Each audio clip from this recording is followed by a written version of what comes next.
fala da oliveira, a azeitona, e esse processo de produzir os azeites, são 4 tipos de azeite. Diga, 4 tipos de azeite.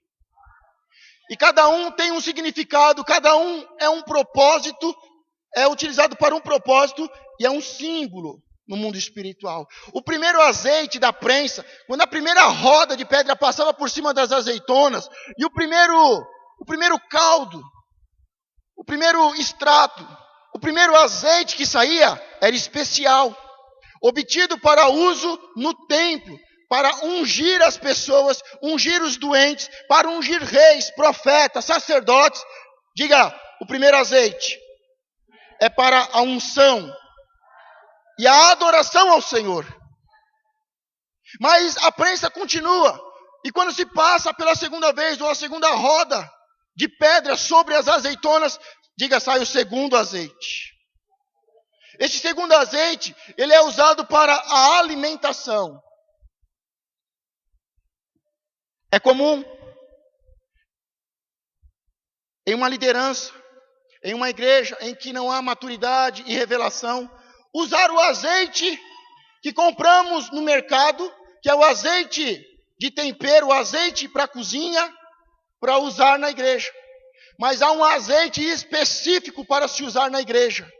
Há um azeite específico para se ungir, para a libertação, para a cura. E este tem que ser o azeite da primeira prensa. O apóstolo Gerson trouxe, ele me presenteou essas semanas atrás, para você ter uma ideia. Ele é mais intenso.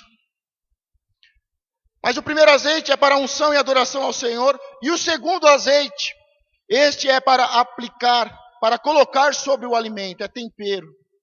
O terceiro tipo de azeite, diga, o terceiro azeite. Este era destinado à iluminação. Era uma espécie de combustível utilizado para abastecer as lâmpadas. Principal instrumento de iluminação também naquele tempo. Eu quero que você entenda que a oliveira é um grande símbolo dentro da Bíblia. Que a azeitona é um grande símbolo.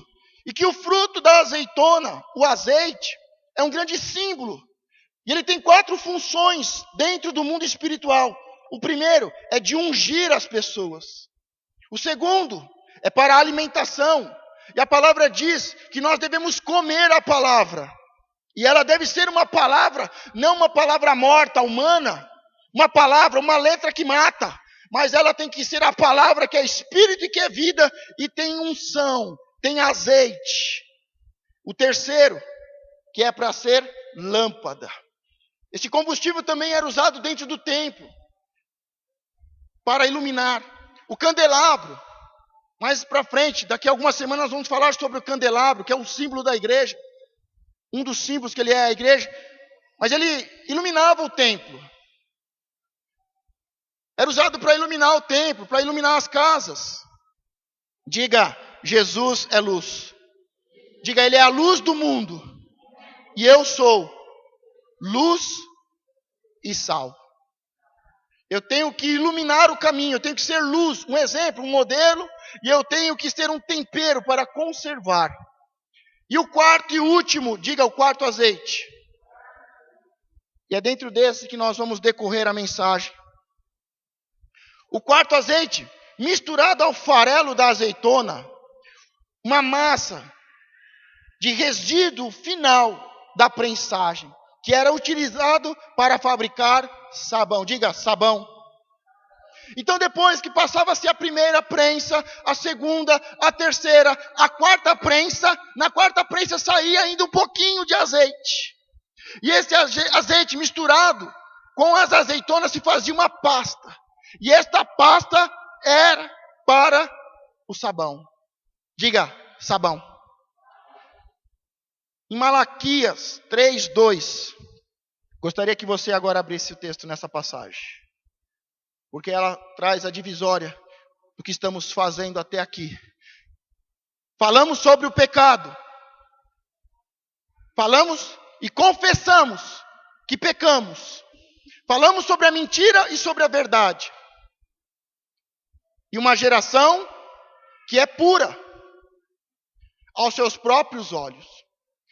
Mas o Senhor sabe Qual é a área da minha vida que está suja, imunda, e qual é a área que está santa. E nós devemos ter uma vida plena em todas as áreas em santidade. Malaquias 3:2. Mas quem suportará o dia da sua vinda? Diga, eu não. Ou você suporta a vinda do Senhor? Ou você aguenta o julgamento, o peso da ira e da vingança do Senhor? Porque o dia final é um dia muito triste para aqueles que estão sujos. Mas quem suportará o dia da sua vinda? E quem subsistirá quando ele aparecer? E quem subsistirá? Quem consegue se manter de pé? Quem consegue se manter vivo diante do Senhor? Porque ele será como o fogo, diga o fogo, amém, do ourives, e como o sabão, diga sabão, dos lavandeiros. Diga o Senhor, ele é o sabão dos lavandeiros. Então aqui nesse versículo está falando que Jesus vai vir. Diz, quem pode suportar a vinda do Senhor? Quem pode se manter de pé ou vivo diante do Senhor? E diz que ele é como o fogo que purifica. Diga o fogo que purifica. E o sabão de lavandeiro.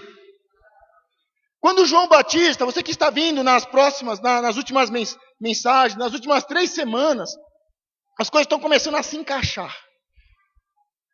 As coisas estão começando a descer a revelação para você. Falamos muito sobre o primeiro Adão e o segundo Adão.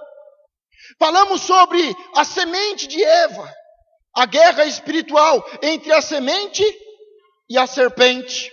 Falamos de 2 tipos de mulheres, 2 tipos de igrejas. A igreja Isabel, a igreja Maria. Mas as duas, tanto a estéril quanto a nova, vai dar filhos ao Senhor. Falamos de 2 homens, de 2 líderes.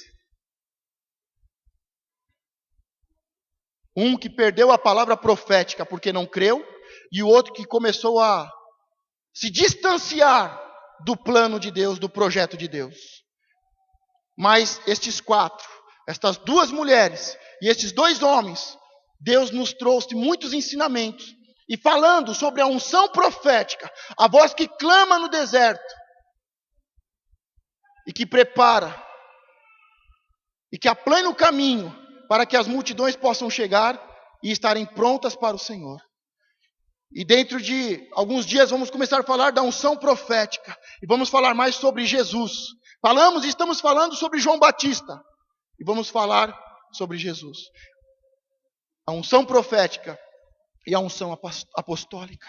E João Batista lavava com água para purificar, limpar, e as pessoas possam entrar pelo caminho da verdade e chegar ao Pai.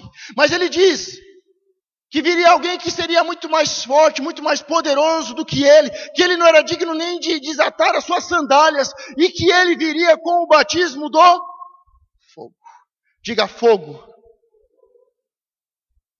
E nós vamos ver mais para frente sobre Jesus e este poder que está acima, esta autoridade que nos foi dada, que está acima.